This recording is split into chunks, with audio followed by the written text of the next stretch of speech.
मेरा नाम आयुष है। लोग कहते हैं कि किस्मत जन्म के साथ लिख दी जाती है और शायद मेरी किस्मत ने उसी दिन मुझसे दुश्मनी ठान ली थी जिस दिन मैंने इस दुनिया में आंखें खोली। मेरी माँ मुझे जन्म देते ही हमेशा के लिए चली गई। एक नन्ही जान के सिर से ममता का साया उठ जाना आसान नहीं होता, मगर मेरे माँ बाप ने उस दर्द को मेरी कमजोरी नहीं बनने दिया। मुझे क्या पता था कि एक रात सब कुछ बदल देने वाली है। कमरे में घुप अंधेरा था। खिड़की के बाहर मूसलाधार बारिश जोरों से बरस रही थी, जैसे आसमान भी किसी अनहोनी की गवाही दे रहा हो। वो एक खौफनाक रात थी जिसने मेरी जिंदगी का रुख हमेशा के लिए बदल दिया। उसी वक्त मैं घर के दरवाजे पर खड़ा अपने पापा का इंतजार कर रहा था, बिल्कुल बेखबर कि वो अब कभी लौटकर नहीं आएंगे। मेरी माँ मुझे जन्म देते ही इस दुनिया से हमेशा के लिए चली गई थी। एक नन्ही सी जान के लिए माँ का साया सर से उठ जाना बहुत मुश्किल होता है। मेरे माँ बाप ने उस मुश्किल को मेरी जिंदगी का रोग नहीं बनने दिया। मेरे पापा का नाम अमन था, जो एक सरकारी विभाग में ऊंचे पोस्ट पर थे। लोग कहते हैं कि एक मर्द के लिए अकेले बच्चे को पालना नामुमकिन होता है, खास तौर पर जब नौकरी भी करता हो। और मेरे पापा नामुमकिन को मुमकिन कर दिखा गए। मुझे याद है जब मैं थोड़ा होश संभालने लगा था तो सब रिश्तेदार, खास तौर पर मेरे कविन चाचा को, एक बार दादी ने पापा का हाथ पकड़कर बड़े प्यार से कहा था कि अमन बेटा, तू कब तक ऐसे अकेले आयुष को पालेगा? आयुष को माँ की ज़रूरत है। तू दूसरी शादी कर ले। ये बच्चा कैसे पालेगा? पापा ने मुझे अपनी गोद में उठाया, मेरे माथे को चूम लिया और मुस्कुराते हुए दादी से बोले, माँ जी, अगर दूसरी आने वाली ने मेरे बेटे आयुष को वो प्यार नहीं दिया तो मैं क्या करूँगा जिसका वो हकदार है? मेरा बेटा मेरी पूरी दुनिया है।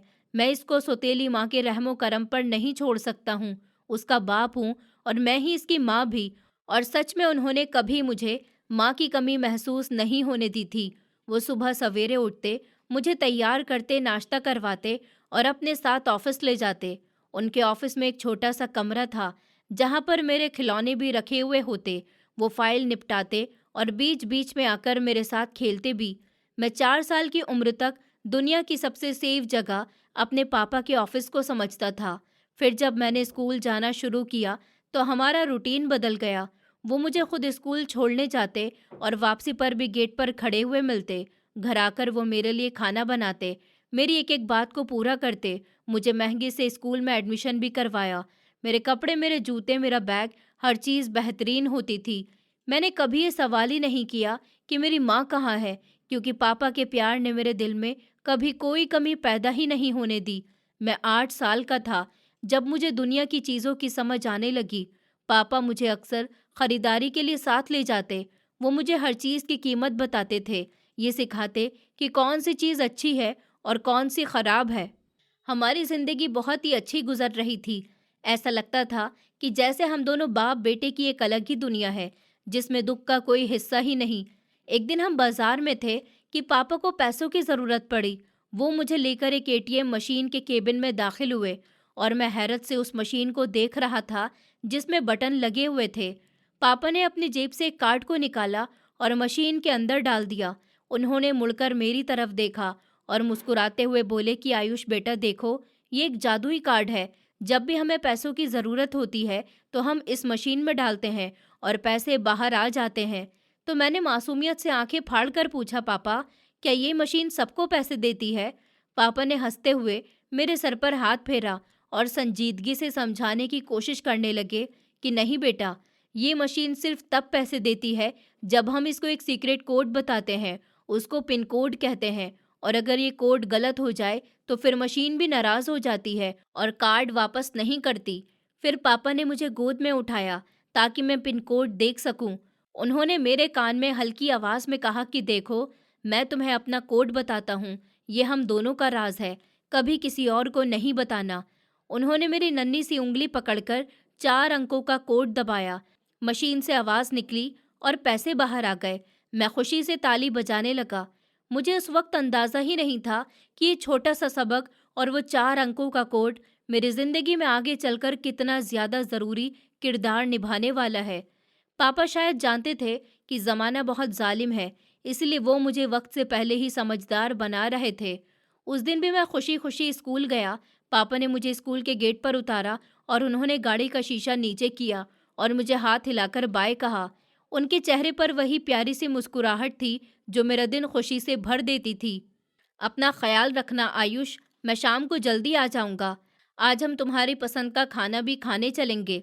उनकी इस बात पर मैंने जोश से सर हिला दिया था और स्कूल के अंदर भाग गया। मैं नहीं जानता था कि ये मेरे पापा के साथ मेरी आखिरी मुलाकात है। मैं नहीं जानता था कि वो हाथ जो मुझे बाय कह रहा है अब कभी भी मेरे सर पर हाथ नहीं रख सकेगा। स्कूल से छुट्टी हुई तो मैं गेट पर खड़ा हुआ इंतजार कर रहा था।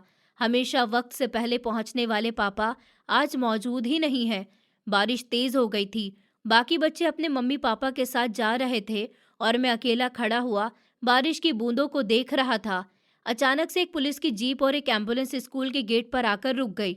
मेरा दिल जोर जोर से धड़कने लगा, पर मेरे कविन चाचा, जो मेरी माँ की मौत पर भी पापा को दिलासा देने नहीं आए थे और जिनसे हम साल में शायद 1 या 2 बार ही मिलते थे, वो वहां पर मौजूद थे। वो दहाड़े मार मार कर रो रहे थे। अरे मेरे भाई, क्या हो गया आपको? हम सबको ऐसे छोड़कर कहाँ चले गए? और मैं हैरान था कि ये वही चाचा हैं जो हमेशा पापा से जलते थे और जायदाद के बंटवारे पर लड़ाई करते थे। पापा की लाश बुरी तरह से जख्मी हो गई थी। बताया गया कि एक बहुत बड़े ट्रक ने उनकी कार को कुचल दिया और इस तरह मौके पर ही उनकी मौत हो गई। मैंने लोगों की टांगों के बीच से रास्ता बनाया और चारपाई के पास पहुंचा। मैंने पापा के चेहरे से कपड़ा हटाने की कोशिश करी तो चाचा ने मेरा हाथ पकड़ लिया। नहीं बेटा, मत देखो, तुम डर जाओगे। तो मैंने चीख कर कहा कि मुझे पापा से बात करनी है। वो सुबह कहकर गए थे कि हम खाना खाने बाहर जाएंगे, वो ऐसे नहीं सो सकते हैं। तो चाचा ने मुझे जोर से पकड़ लिया। मेरे कान में बोले कि तेरे पापा ऊपर वाले के पास चले गए और वो कभी भी वापस नहीं आएंगे। अब मैं हूं ना तेरा बाप, तेरा सहारा, तेरा सब कुछ। मैं पापा के पास बहुत रोया क्योंकि पहली बार पापा मेरी किसी बात का जवाब नहीं दे रहे थे। वो खामोश लेटे हुए थे, हमेशा के लिए खामोश। मुझे नहीं पता था कि उनकी मौत कोई हादसा नहीं थी, बल्कि एक गहरी साजिश थी।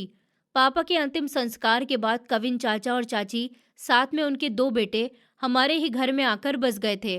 कुछ दिन तो रिश्तेदारों का आना जाना लगा रहा तो सब कुछ ठीक रहा था, पर जैसे ही लोग अपने अपने घरों को लौट गए, मुझ पर जुल्म की रात छा गई। वो घर जो मेरा था, जहाँ का मैं शहजादा और मालिक था, वहाँ पर मेरी हैसियत एक नौकर से भी ज्यादा बुरी हो गई। पापा के कमरे पर चाचा ने कब्जा कर लिया और मुझे स्टोर रूम जैसे एक छोटे से कमरे में शिफ्ट कर दिया। एक दोपहर की बात है, जब मुझे बहुत ज्यादा भूख लग रही थी तो मैं किचन में गया जहाँ पर चाची खाना पका रही थी। तब मैंने उनसे डरते डरते कहा कि चाची, मुझे भूख लग रही है, कुछ खाना दे दीजिए। उसी पल चाची ने हाथ में पकड़ा हुआ चम्मच जोर से भगोने पर मारा और गुस्से से मेरी तरफ मुड़ गई। बड़ा आया, भूख लगी है, सारा दिन तो बस ठूसने को चाहिए इस मनहूस को। तेरी माँ तुझे पैदा करते ही मर गई और बाप को भी तूने ही खाया है। जब देखो मुंह उठाकर खाना मांगने के लिए आ जाता है। मैंने उनसे सिसकते हुए कहा, पर पापा तो मुझे वक्त पर खाना खिलाते थे। ये सुनते ही चाची के तन बदन में आग लग गई। वो तेजी से आगे बढ़ी और मेरा कान जोर से मरोड़ दिया। मेरी चीख निकल गई। खबरदार, जो मरे हुए इंसान का नाम लिया, वो अब मर गया है, राख हो गया। अब वो यहाँ पर रोटी खिलाने नहीं आएगा। रोटी खानी है तो काम करना पड़ेगा। जाओ, जाकर बर्तन धो, तब मिलेगी तुम्हें रोटी। फिर मैं रोता हुआ सिंक की तरफ चला गया। मेरे नन्हे से हाथों से वो बड़े बड़े भगोने और बर्तन नहीं संभल रहे थे, पर पेट की आग बुझाने के लिए मैंने जैसे तैसे करके बर्तन धो दिए। उस रात मुझे रोटी मिली, जिसको खाकर मैं अपने कमरे में जाकर पापा की फोटो से लिपटकर बहुत ज्यादा रोया था। इस तरह ही दिन हफ्तों में और हफ्ते महीनों में बदलने लगे। कविन चाचा ने पापा की सब जायदाद और बैंक बैलेंस के कागजात पर जाली अंगूठे और साइन करवाकर सब कुछ अपने नाम करवा लिया था और मुझे स्कूल से हटा दिया गया, क्योंकि चाचा का कहना था कि इतने महंगे स्कूल का खर्चा वो नहीं उठा सकते, उनके लिए ये भारी है। हालांकि वो मेरे ही पापा के पैसों पर ऐश कर रहे थे। उनके अपने नालायक बेटे उसी महंगे स्कूल में जाने लगे और मैं घर का छोटा मोटा सा काम करने लगा था। कभी कभी चाचा मुझे पास बिठाते और बहुत अजीब सी नज़रों से घूरते हुए कहते कि आयुष, तेरे पापा ने बहुत माल कमाया था, पता नहीं उसको कहाँ पर छुपा कर रखा है। उन्होंने कभी तुझे किसी लॉकर या फिर सीक्रेट जगह के बारे में बताया था क्या? और मैं खामोश रहता। मुझे पापा की एटीएम वाली बात अच्छे से याद थी, पर मैंने कभी भी जुबान नहीं खोली थी। मेरे दिल में एक अनजाना सा डर था कि अगर मैंने वो बात बता दी तो शायद ये लोग मुझे जान से मार देंगे और वो सारे पैसे भी हड़प लेंगे। वैसे भी पापा ने मुझसे कहा था कि ये हमारा राज है और मैं इस राज का हिस्सा था। अब ठंड भी शुरू हो गई थी, पर मेरे पास पहनने को गर्म कपड़े ही नहीं थे। मेरे अपने महंगे और अच्छे कपड़े अब चाचा के बेटों के जिस्म पर नजर आते थे और मैं पुराने फटे हुए कपड़ों में ठिठर रहा होता। एक रात ठंड बहुत ज्यादा थी, दांत कपकपा रहे थे। मैं पापा के पुराने कमरे में छुपकर घुस गया ताकि वहां से कोई ना कोई गर्म कपड़ा ले लूं और खुद को सुकून दे सकूं। फिर अलमारी खोली तो सामने पापा का पुराना सा कंबल पड़ा हुआ था, जिसको वो हमेशा अपने साथ में रखते थे। वो कहते थे कि ये उनको उनकी माँ ने दिया था। घर में हर तरह की सहूलत होने के बावजूद भी पापा को सुकून उस कंबल में ही मिलता था। मैंने वो कंबल सीने से लगा लिया तो मुझे पापा की खुशबू आई। ऐसा लगा कि जैसे पापा ने मुझे अपने गले से लगा लिया हो। मैं वहीं जमीन पर वो कंबल ओढ़कर लेट गया।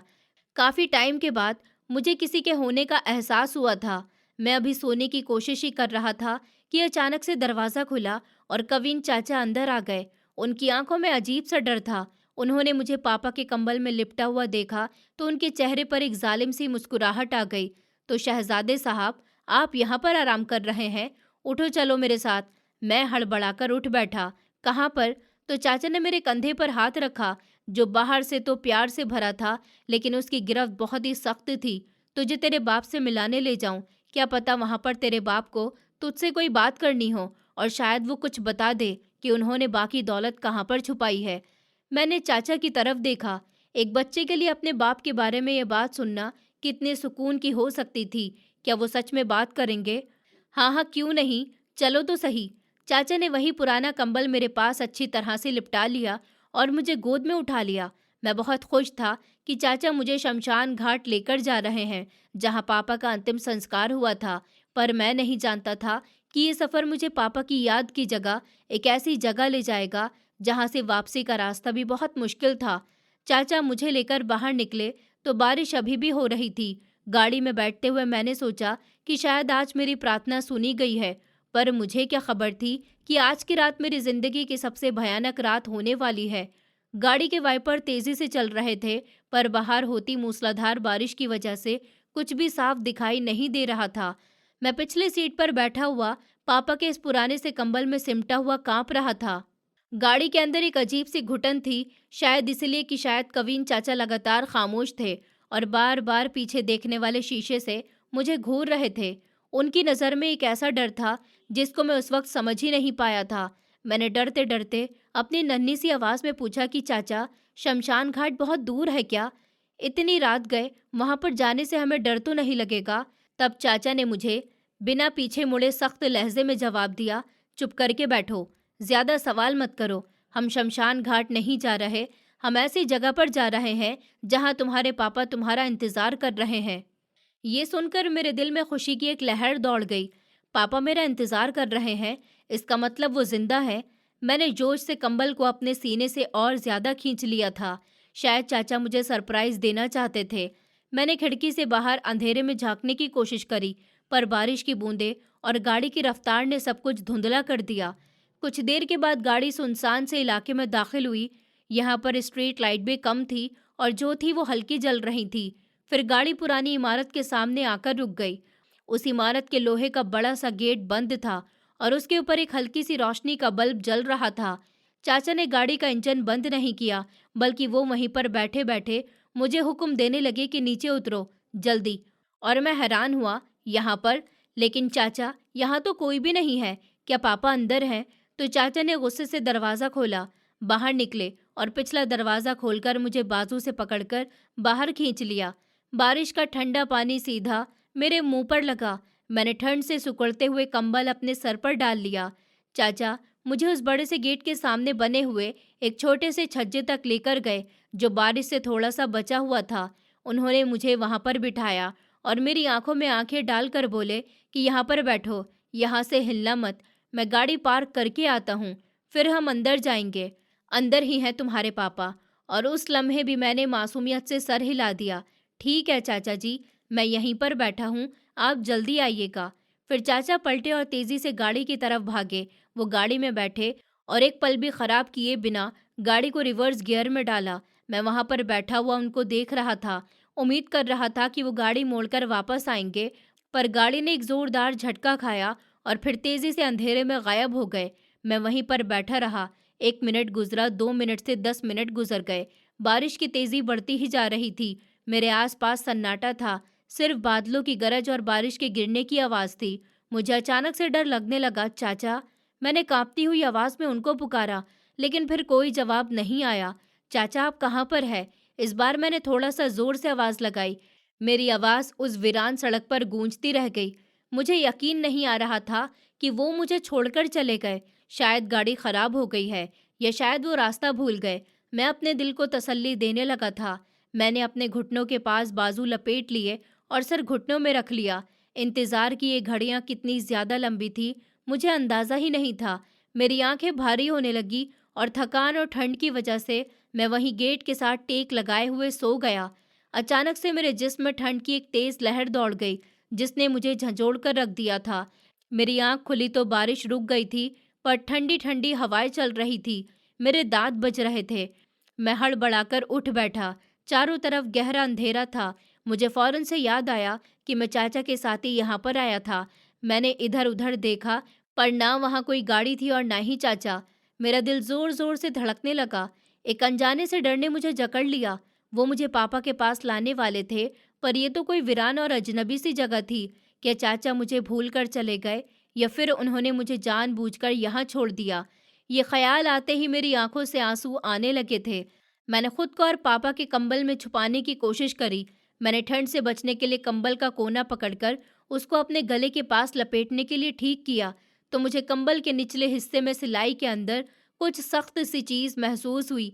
ये कोई आम कपड़ा या रुई नहीं थी। मैंने हैरत से अपने आंसू साफ किए और अंधेरे में टटोलने लगा।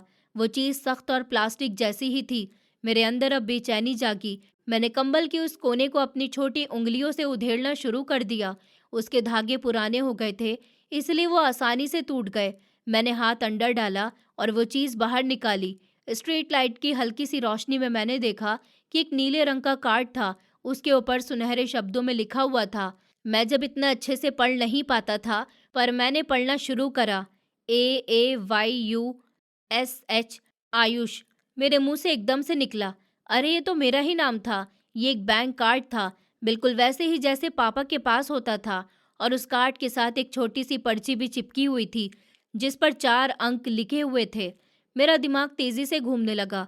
मुझे वो दिन याद आया जब पापा मुझे एटीएम लेकर गए थे और उन्होंने कहा था कि ये 4 अंकों का कोड हमारा राज है।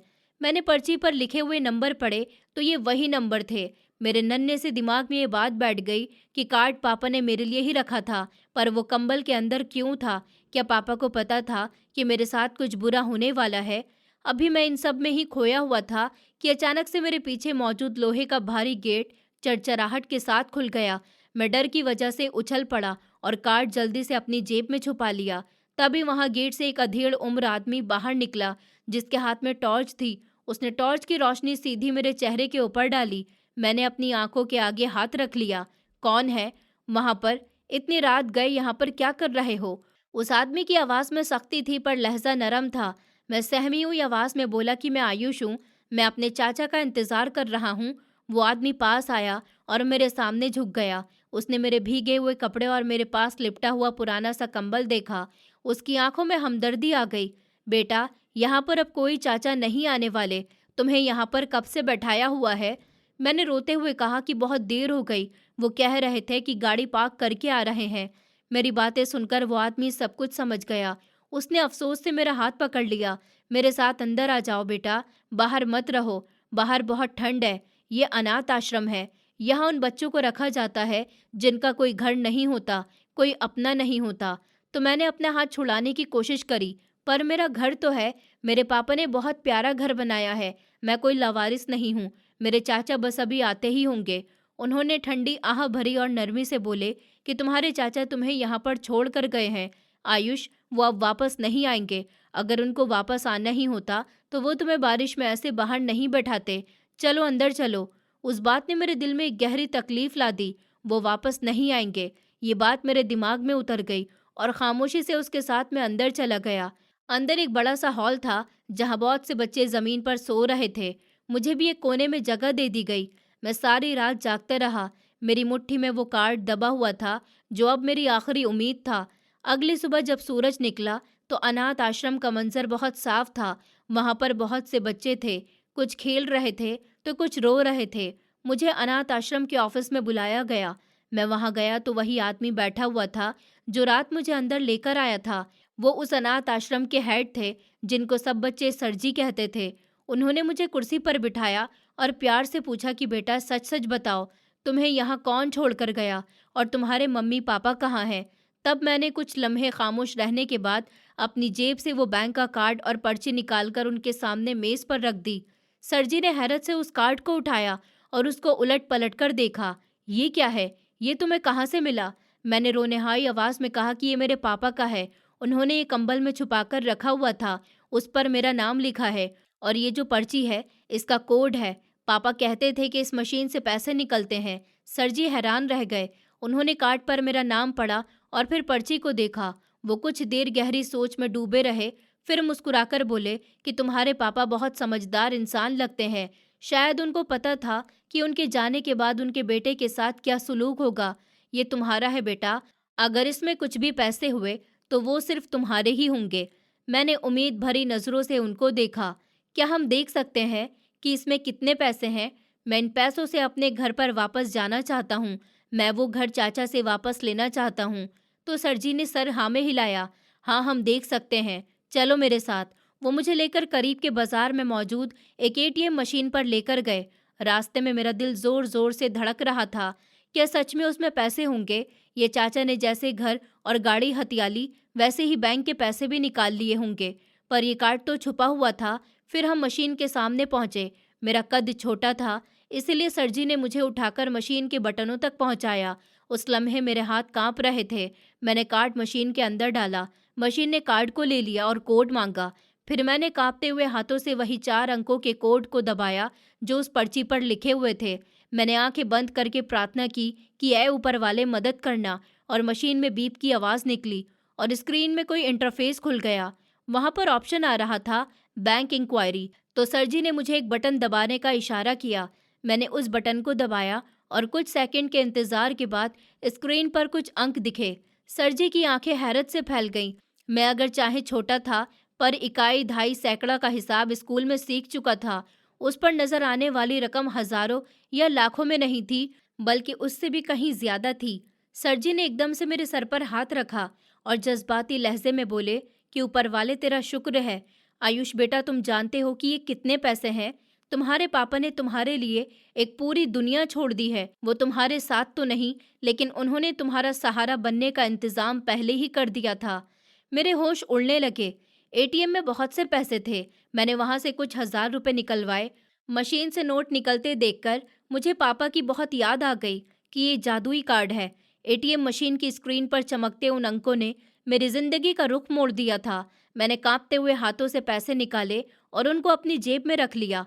मेरा दिल एक अजीब से सुकून और ताकत से भर गया था। फिर अनाथ आश्रम वापसी का सफर खामोशी में निकला, पर यह खामोशी अब डर की नहीं बल्कि अब एक नए मोड़ की थी।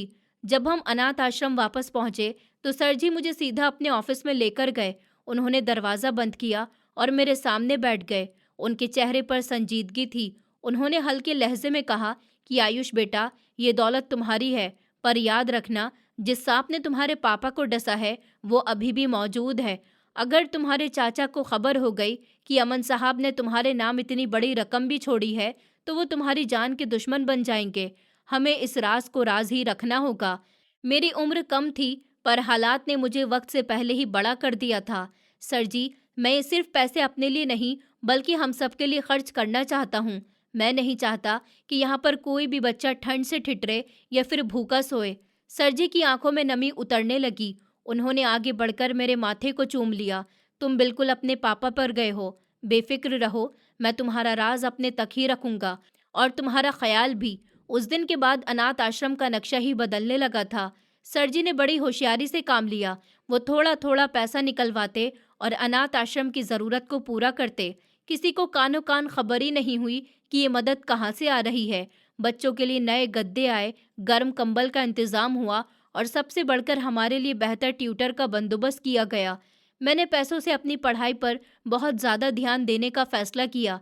मैं जानता था कि ये सिर्फ दौलत मुझे मेरे खोई हुई जगह वापस नहीं दिला सकती। मुझे ताकत चाहिए थी और वो ताकत मुझे पढ़ाई और कानून से मिलती। इस तरह ही दिन महीनों में और महीने साल में बदलते चले गए। मैं अनाथ आश्रम के बच्चों के साथ बड़ा होने लगा। हम सब एक ही फैमिली की तरह रहते थे। मैं उनका बड़ा भाई बन गया था और उनकी छोटी छोटी ख्वाहिशें पूरी करके मुझे बहुत सुकून मिलता, वो मैं बता ही नहीं सकता। कभी कभी मैं रात को छत पर जाकर बैठता और आसमान की तरफ देखकर पापा से बातें करता। पापा, आप देख रहे हैं ना, मैं उन सब का ख्याल रख रहा हूँ जैसे आप मेरा रखते थे। दूसरी तरफ उस शहर से कविन चाचा की खबर उड़ती हुई हम तक पहुंचती। सुना था कि उन्होंने पापा की जायदाद बेचकर शहर के महंगे इलाके में एक बड़ा सा बंगला खरीद लिया। वो और उनके बेटे ऐश की जिंदगी में डूबे हुए थे। कभी कभी मेरा दिल चाहता कि मैं जाकर उनसे पूछूं कि मेरा कसूर क्या था, पर सर जी हमेशा मुझे रोक लिया करते। वो कंधे पर हाथ रखकर कहते कि सब्र करो आयुष, इंतकाम लेने का तरीका ये है कि तुम खुद को इतना काबिल बना लो कि तुम्हें उनके पास जाने की ज़रूरत ही नहीं पड़े, बल्कि वक्त उनको तुम्हारे पास लेकर आ जाए। कुदरत की लाठी बेआवाज़ है बेटा, वो अपना हिसाब खुद ही चुकाती है। मैंने उनकी बात को गांठ बांध दिया था। मैंने दिन रात एक कर दिया। स्कूल में हमेशा फर्स्ट आता, कॉलेज में टॉप भी किया और फिर यूनिवर्सिटी में एडमिशन लिया। मेरी हर कामयाबी के पीछे मेरे पापा की वो कमाई और सर जी की परवरिश थी। मैंने कानून की डिग्री हासिल कर ली, पर मेरा मकसद वकील बनना नहीं, मेरा मकसद तो कुछ और था।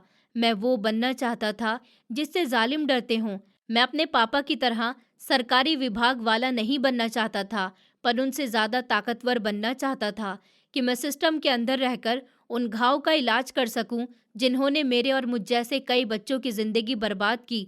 मैंने यूपीएससी की तैयारी शुरू कर दी। ये मेरी ज़िंदगी का सबसे मुश्किल दौर था। मैं दिन में अनाथ आश्रम का इंतज़ाम संभालता, छोटे बच्चों को पढ़ाता और रात फिर से जागकर अपनी किताबों में खोया रहता। मेरी आंखें लाल रहती, सर में दर्द रहता, पर मैंने आराम को खुद पर हावी नहीं होने दिया।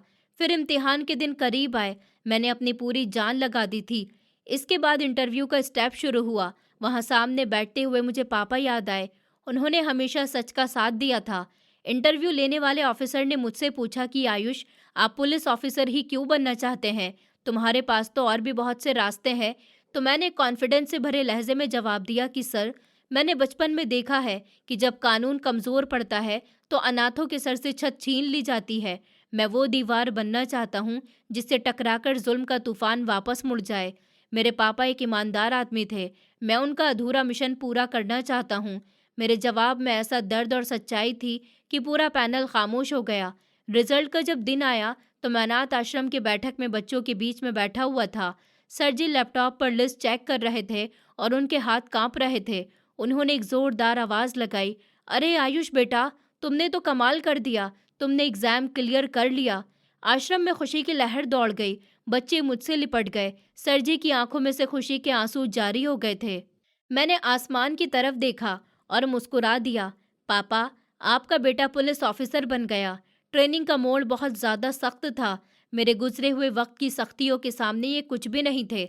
मैंने हर मुश्किल पर खुद को साबित किया। पासिंग आउट पीरियड वाले दिन जब मेरे कंधे पर सितारे सजाए गए तो मेरे साथ कोई खून का रिश्तेदार नहीं था, पर सर जी वहाँ पर मौजूद थे। उन्होंने बाप बनकर मेरे कंधे पर बैज लगाए। वो पल मेरी ज़िंदगी का सबसे कीमती पल था। अपने ही शहर में मैं एसपी की पोस्ट पर तैनात किया गया। वही शहर था जहाँ पर कभी मुझे बारिश की रात में धुतकार दिया गया था और आज मैं इस शहर का रखवाला बनकर लौटा। मेरी पहली पोस्टिंग के बीच ही मेरा सामना रिश्वत और सिफारिश से भी हुआ।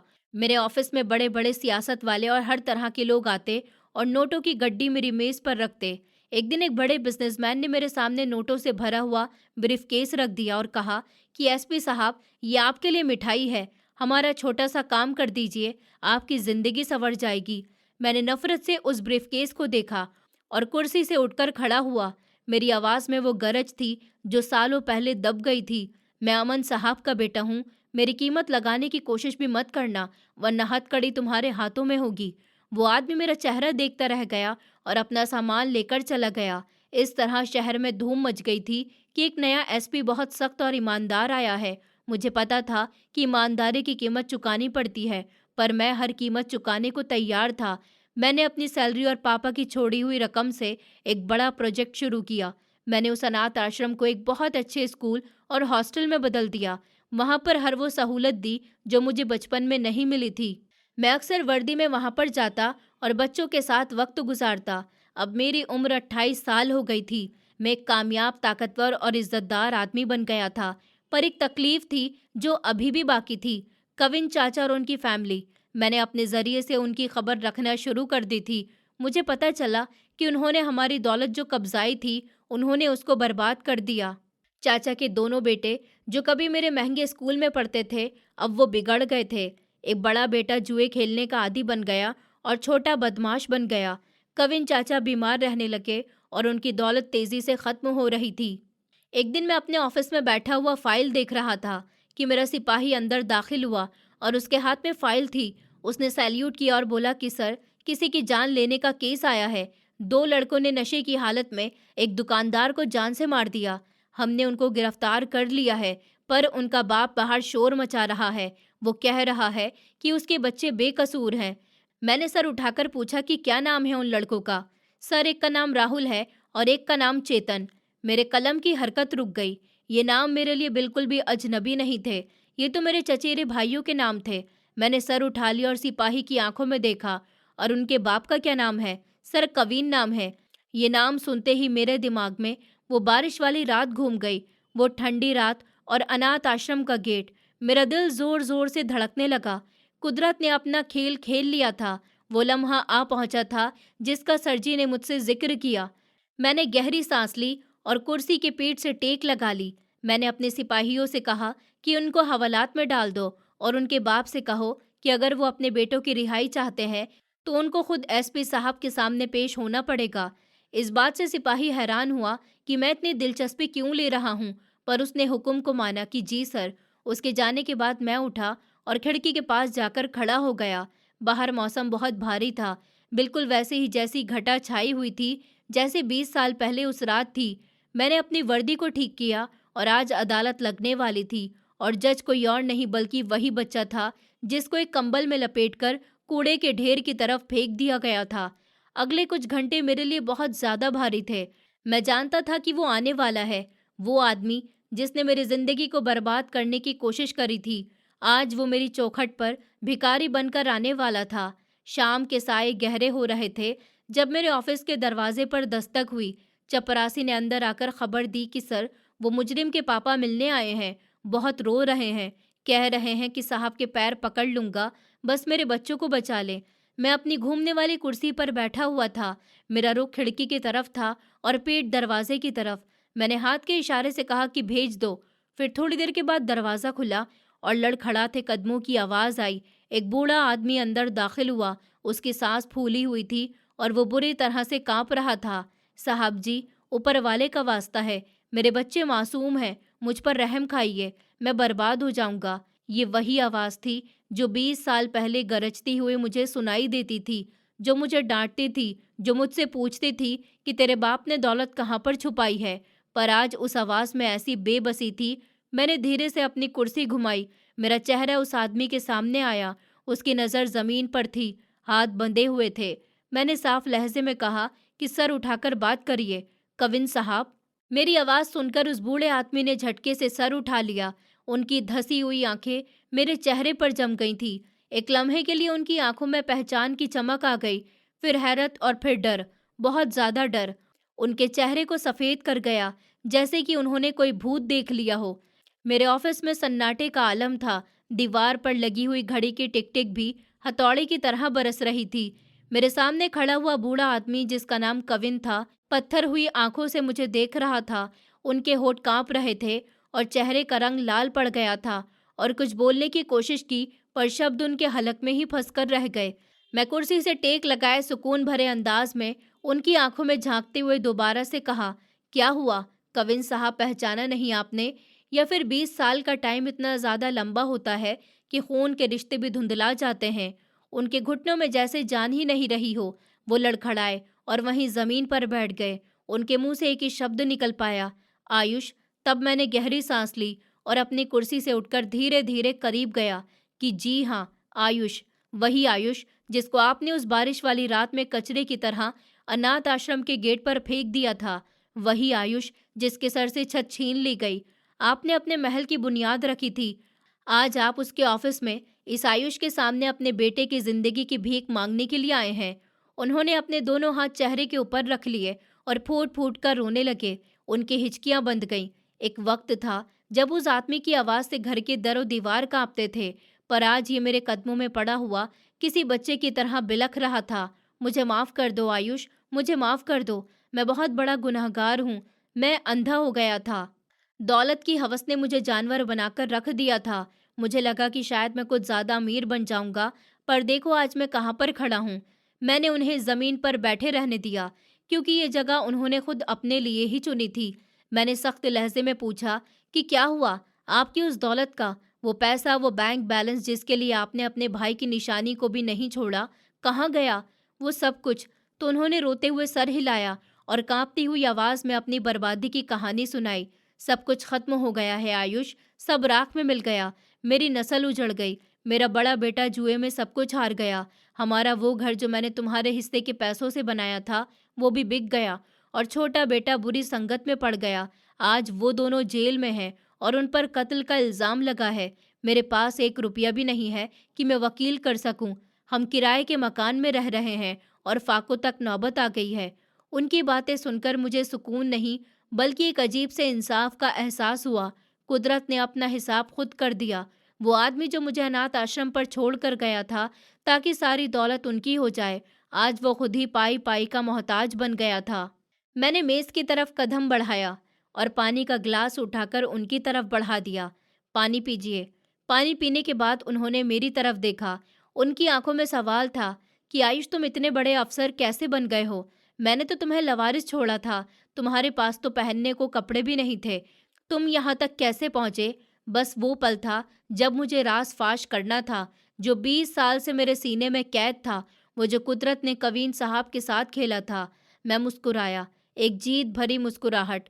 आपको याद है उस रात जब आप मुझे अनाथ आश्रम लेकर जा रहे थे? आपने मुझे ठंड से बचने के लिए पापा का वो पुराना सा कंबल मेरे पास लिपटा दिया था। आपको वो कंबल बहुत बुरा लगता था ना? चाचा ने हैरत से मुझे देखा। हाँ, मुझे याद है। आप सारी जिंदगी पापा की दौलत ढूंढते रहे थे, उनके लॉकर छानते रहे, पर आप ये नहीं जानते थे कि पापा ने अपनी असली दौलत कहाँ पर छुपाई थी। वो बैंक के कार्ड, वो लाखों रुपए, वो सब पापा ने इस पुराने कंबल के अंदर सीकर रख दिए थे, जिसको आपने बेकार समझकर मेरे साथ ही फेंक दिया था। उनकी आंखें हैरत और सदमे से फटकर रह गईं और मुंह खुला का खुला रह गया। क्या? जी हाँ चाचा जी, दौलत के लिए आपने अनाथ भतीजे को घर से निकाला। वो दौलत आपने अपने ही हाथों से उस भतीजे को दे दी थी। उसी दौलत से मैंने पढ़ाई की, इस दौलत से मैं अफसर बन गया और इस दौलत से मैंने आज इस अनाथ आश्रम को एक महल जैसा बना दिया। आपने मुझे मिट्टी में मिलाना चाहा था, पर आपने मुझे खजाने पर बैठा दिया। चाचा के चेहरे पर जो पछतावा था, वो देखने लायक था। वो अपने हाथों को देख रहे थे जैसे कि उनको काट खाना चाहते हों। वो दौलत हाथ में नहीं थी और उन्होंने जहालत और नफरत में उसको खुद से दूर कर दिया। ये उनके लिए मौत से भी बुरी सजा थी। वो दोबारा से मेरे कदमों की तरफ झुके और मेरे जूते को पकड़ लिया। आयुष, मैं तबाह बर्बाद हो गया। मैं लुट गया हूँ। मेरी बुरी नीयत ने मुझे आज मार डाला, पर मेरे बच्चे मासूम तो नहीं है। वो तुम्हारे भाई हैं। ऊपर वाले के लिए उनको बचा लो। वो जेल में मर जाएंगे, लोग उनको मार देंगे। मैं तुम्हारे आगे हाथ जोड़ता हूँ। मेरे अंदर का इंसान जाग उठा। मेरा दिल दुखने लगा और साथ ही गुस्से से भी फट रहा था। वो सब मंजर मेरी आंखों के सामने घूम गए जब मैं छोटा सा था और ये मुझे धुतकारते थे। पर फिर मुझे पापा की परवरिश याद आई। मुझे सर जी के वो शब्द याद आ गए कि इंतकाम का सही तरीका ये है कि तुम वो नहीं बनो जो वो हैं। अगर मैं आज उनको खाली हाथ वापस भेज देता तो मुझ में और चाचा में क्या ही फर्क रह जाता। मैं अमन साहब का बेटा आयुष था। मैं इतना छोटा तो नहीं हो सकता था। जब चाचा मेरे कदमों में गिरकर बिलख रहे थे तो मेरी परवरिश ने ये सब गवारा नहीं किया। मैंने आगे बढ़कर सिसकते हुए उनको बाजू से पकड़कर उठा लिया। वो अभी फूट फूट कर रो रहे थे। उनका जिस्म किसी सूखे हुए पत्ते की तरह कांप रहा था। मैंने उनको कुर्सी पर बिठाया और अपनी कुर्सी की तरफ वापस गया। मैंने फ़ोन उठाया और शहर के सबसे बड़े वकील का नंबर मिलाया। हेलो, मैं एसपी आयुष बात कर रहा हूँ। एक केस है, कत्ल का इल्ज़ाम है 2 लड़कों पर, राहुल और चेतन। जी हाँ, मैं चाहता हूँ कि आप उनका केस लड़ें और उनकी ज़मानत का बंदोबस्त करें। फ़ीस की फ़िक्र नहीं करिए, वो मैं पर्सनल तौर पर खुद दूँगा। चाचा बेयकीनी से मुझे देख रहे थे कि जिस भतीजे को उन्होंने बर्बाद किया, वही आज उनके बच्चों को बचा रहा है। फ़ोन रखने के बाद मैंने दराज से चेकबुक निकालकर रकम का चेक काटकर उनके सामने रख दिया। ये कुछ पैसे हैं, इससे अपना इलाज करवाइए और घर का राशन डलवा लो। वकील अदालत पहुंच रहा है, वो आपके बेटों की जमानत भी करवा देगा। उनकी आंखों से आंसू रुकने का नाम ही नहीं ले रहे थे। उन्होंने कांपती हुई आवाज में कहा कि आयुष, तुम इतने अच्छे क्यों हो? मैंने तुम्हारे साथ क्या कुछ नहीं किया? तुमने मुझे जेल में क्यों नहीं डाला? तुमने बदला क्यों नहीं लिया? मैंने खिड़की की तरफ खुद का रुख मोड़ लिया, जहां पर बारिश शुरू हो गई थी। बिल्कुल वैसी ही बारिश जैसे कि 20 साल पहले हो रही थी। बदला कमज़ोर लोग लेते हैं और मैं कमज़ोर नहीं हूँ। मैंने ये सब इसलिए नहीं किया कि मुझे आपसे प्यार है या मैं वो सब कुछ भूल गया हूँ। मैंने ये सब कुछ इसलिए किया क्योंकि ये मेरे पापा की परवरिश है। उन्होंने मुझे सिखाया था कि आगे गिरने वालों को ठोकर नहीं मारते, बल्कि हाथ देकर उठाते हैं। वो उठकर खड़े हुए। उन्होंने आगे बढ़कर मेरे सर पर हाथ रखना चाहा, मुझे अपने गले से लगाना चाहा। वो शायद समझ रहे थे कि इस मदद के बाद सब कुछ ठीक हो जाएगा, रिश्ते भी जुड़ जाएंगे और फिर से वो मेरे चाचा जी बन जाएंगे। पर मैंने फौरन से कदम पीछे हटा लिए और अपना हाथ रोकने के लिए उठाया। मेरे चेहरे पर अब नरमी नहीं, बल्कि एक फैसला, भारी संजीदगी थी। वो सवाल भरी नज़रों से मुझे देखने लगे। मैंने आपकी मदद की, आपके बेटे को बचाया, आपको खर्चा भी दिया और वादा करता हूँ कि हर महीने आपके घर पर पहुँचाता रहूँगा। आपको कभी किसी के आगे हाथ फैलाने की ज़रूरत नहीं पड़ेगी। पर मैंने उनकी आंखों में आंखें डालकर अपनी बात पूरी की। पर मुझसे किसी रिश्ते की उम्मीद मत रखिएगा। ना मैं आपका भतीजा हूँ और ना ही आप मेरे चाचा हैं। हमारा रिश्ता ख़त्म हो गया जब आपने गाड़ी का दरवाज़ा बंद किया था और पीछे मुड़कर भी नहीं देखा था। चाचा ने तड़पकर कहा कि आयुष बेटा, ऐसा मत कहो, मैं सुधर गया हूँ, मुझे एक मौका तो दो, हम सब मिलकर रहेंगे।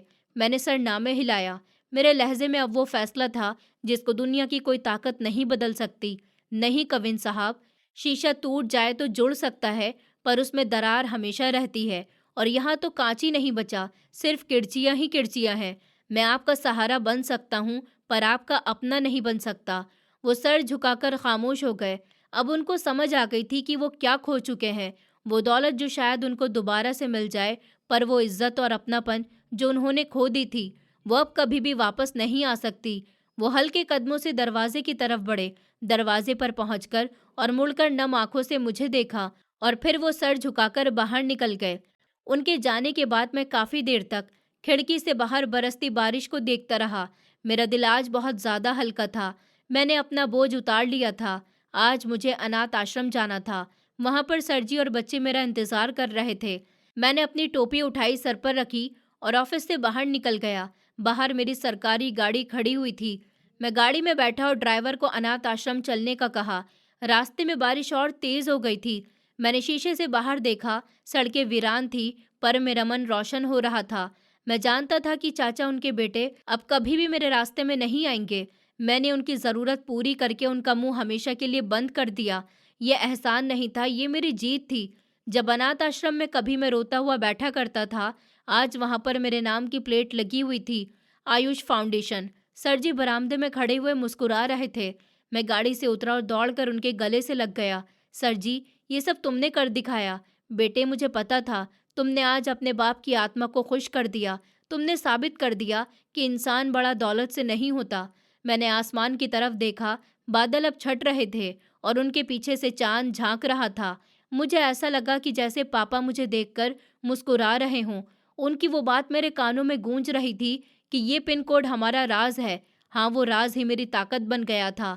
मैंने दिल ही दिल में फैसला किया कि कविन चाचा को हर महीने रकम तो भेजूंगा, पर कभी उनके घर पर नहीं जाऊंगा। क्योंकि सच तो ये है कि जो रिश्ते बारिश की रात में छोड़ जाएं, वो दौलत की धूल में वापस नहीं लिए जाते। मेरी दुनिया अभी अनाथ बच्चे और सरजी ही है, और यही मेरा असली परिवार बन गया था। दोस्तों, उम्मीद करती हूँ आपको हमारी कहानी पसंद आई होगी। कहानी पसंद आई है तो वीडियो को लाइक करें, चैनल पर नए हैं तो चैनल को सब्सक्राइब करें और हाँ, नोटिफिकेशन बेल को ज़रूर दबाएं ताकि अगली अपडेट सबसे पहले आपको मिले।